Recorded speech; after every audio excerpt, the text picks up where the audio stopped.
Fala aí, beleza? Seja bem-vindo a mais um novo vídeo aqui no canal do Godoy e a gente vai ser bem franco, cara. A gente vai ser bem sincero. Não precisamos de melindre. A última coisa que o futebol brasileiro precisa é de passar maquiagem para esconder os seus problemas. O Brasil ontem escapou de sofrer uma das suas maiores goleadas e protagonizar assim seus maiores vexames na história. Ontem era para nós estarmos já acompanhando mais uma vez mais um 7-1. Se o Brasil sai da Argentina sem sofrer 7, fala muito mais pelos argentinos do que propriamente pela seleção brasileira. Pois se dependesse do conjunto organizado por Dorival Júnior, estaríamos agora, neste momento, falando de um novo 7-1. Uma goleada que nos dá muitas dicas, né? Que acaba escancarando muito do nosso futebol, que acaba escancarando muito sobre a nossa seleção brasileira e escancara muito aqueles que são capacitados e não são capacitados para estar em determinados cargos ou fazendo determinadas funções. O técnico Dorival Júnior não pode fazer uma partida como essa. Ele não pode ter um plano de jogo tão ruim quanto este que ele levou a seleção a campo. Ele não foi surpreendido. Nós poderíamos ver um Dorival perdido e abobalhado na beira do gramado se a seleção do técnico Lionel Scaloni fizesse algo que a gente ainda não tivesse visto. Se a seleção da Argentina fosse a campo de uma forma que nós não estivéssemos acostumados. Qualquer treinador que está num cargo de seleção brasileira, ele tem a obrigatoriedade de entender e conhecer os seus adversários. De uma certa forma, pelo plano de jogo de Dorival Júnior, ele mostrou desconhecimento, princípio básico, quando a gente fala de seleção. Quando a gente fala sobre seleção brasileira, a gente fala sobre selecionados, selecionáveis. Você escolhe quem você quer ter. Então, quem está ali é por uma opção sua. Se o Dorival chega num determinado momento da partida, o seu plano A não funcionou, ele olha para o banco de reservas e ele não tem peças para mudar a dinâmica dessa seleção, se ele acha que ele não tem plano B, a culpa ela é exclusivamente sua. Afinal de contas, quem está ali, seja jogando ou seja sentado no banco assistindo o baile, foi você que escolheu. Dorival Júnior vai a campo com um meio de campo esvaziado.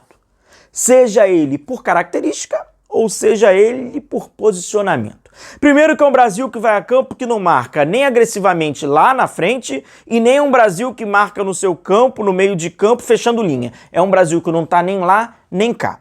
Numericamente, o Brasil trabalha com 2 volantes e a Argentina tem 5 no meio de campo. Ora, Dorival Júnior, 5 para 2? É nítido, é básico. E ofensivamente?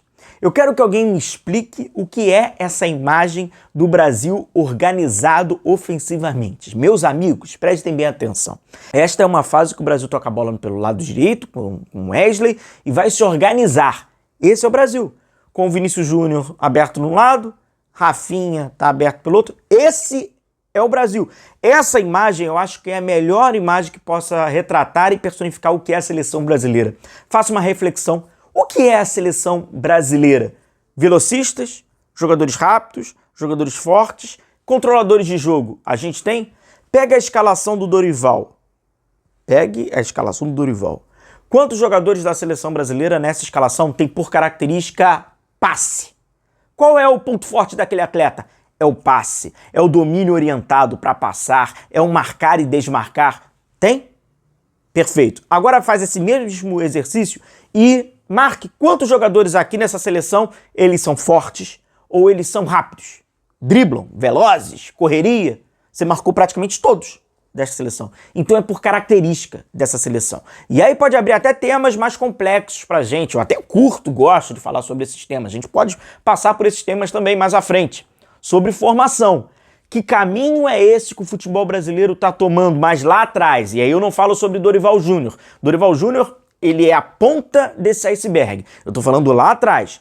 Que estilo de jogadores o futebol brasileiro está formando? São jogadores que se destacam e valem bastante grana lá para a Europa? E é fácil formar esses jogadores? Mais fortes, mais velozes? O Brasil está restringido a um time extremamente físico, meus amigos.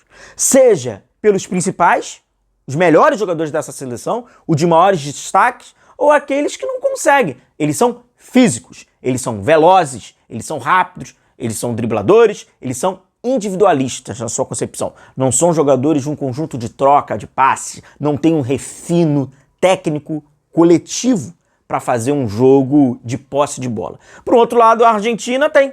E aí ficou nítido, né? Um trabalho de um time coletivo, que troca passe, e um time que é todo mundo embaralhado dentro de campo, que o seu técnico tá perdidaço e que as suas principais individualidades são correr e driblar. Correr e driblar não iria organizar um time desorganizado, que é da seleção brasileira. Repito, esse tema sobre formação, a gente pode falar mais pra frente, mas tem um retrato na hora de selecionar os seus atletas. Dorival Júnior optou por um estilo de jogo e selecionou um modelo diferente de jogadores. Ao longo da partida, a Argentina mostrava qual era o seu jogo, que não é nenhuma surpresa, e em momento nenhum, seja do minuto 1 até o minuto 90, o Dorival Júnior ameaçou uma mudança, conseguiu, perdido. Até em aspas, defendendo os jogadores que estiveram em campo, que na minha opinião não é para isso, mas defendendo, nem podem ser avaliados justamente. Sejam aqueles que deram a sua primeira impressão, seja aqueles que não. Para esse jogo, justamente, nem devem ser avaliados. Afinal de contas, quem entrasse ali no roteiro que estava, iria pagar mico. Porque a verdade é essa, os jogadores acabaram tendo vexame, né? Uma vergonha o que eles fizeram dentro de campo, porque pareciam crianças abobalhadas, perdidas dentro de campo sem saber o que fazer. O máximo que eles faziam era pegar a bola, arriar a cabeça e precisavam sair correndo, pois não havia, era um time completamente desconectado. O trabalho do Dorival Júnior não é longo, óbvio que não, mas parecia que era menor do que realmente é. Parecia que o Dorival Júnior tinha reunido um grupo de jogadores que ele não conhece, que iria enfrentar um adversário que ele não conhece, véspera antes. E aí bota alguns jogadores e vê no que dá. Dorival Júnior mostrou ser descapacitado para um desafio como esse. Ele não conseguiu se provar. E o caminho, provavelmente, será a sua retirada. E aí o futebol brasileiro vai passar por um novo dilema. Ele vai reconhecer a carência que tem na formação, e eu não digo dos seus atletas, eu digo na formação dos seus treinadores. E ele vai admitir isso e vai tentar buscar novas alternativas, ou ele vai tentar ficar correndo nesse círculo. E aí sai do Tite, vai pro Fernando Diniz, vai pro Dorival, e aí vai e volta, e vai e volta, até achar alguém que consiga, numa competição de 7 jogos, conquistar uma taça e esconder todos os problemas existentes. Afinal de contas, quando você vence, você esconde. E todas as vezes que o Brasil venceu, o Brasil tinha problemas estruturais, tinha muitos problemas de organização, tanto que o Brasil chegava recentemente nas últimas Copas, quando foi campeão, com problemas. Não chegava como favorito, não chegava como um projeto, mas como conquistava a competição, fingia-se que estava tudo bem. Não está tudo bem há muito tempo. E isso fala por Ricardo Teixeira, fala por Edinaldo, fala por vários nomes. E o mais recente agora é Edinaldo. O Brasil vai ficar refém dessa política da CBF. Cara, os resultados, eles estão entrando dentro de campo. No 7-1, no 4-1, nas eliminações recorrentes nas quartas de final de Copa do Mundo, e a CBF tá só enchendo o bolso. E a história do Brasil tá cada vez enchendo com mais vexames. Ontem, no Estádio Monumental de Nunes, foi mais um vexame pro futebol brasileiro. Tamo junto, um grande abraço, a gente vai se vendo, valeu!